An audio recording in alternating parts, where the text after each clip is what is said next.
Tak jsem nastavil risky proti sobě. Tady dole.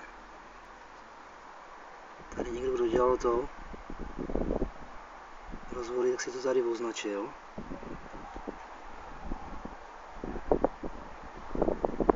A takhle jak je to nastavený, tak je ten vršek,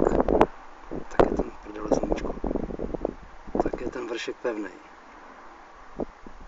Je to našponovaný a je to pevný. V momentě, ale kdy vezmu ráčnu,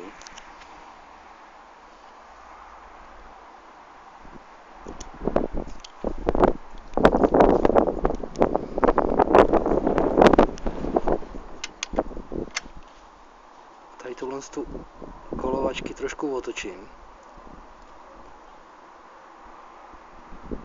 no se mi to pohne asi, já nevím, o 1 nebo 2 stupně, tak o půl zubu asi. Tak se mi ten řeben tady nahoře takhle uvolní. Tak se chci zeptat, jestli to takhle má být, anebo jestli je potřeba napnout napínací klapku.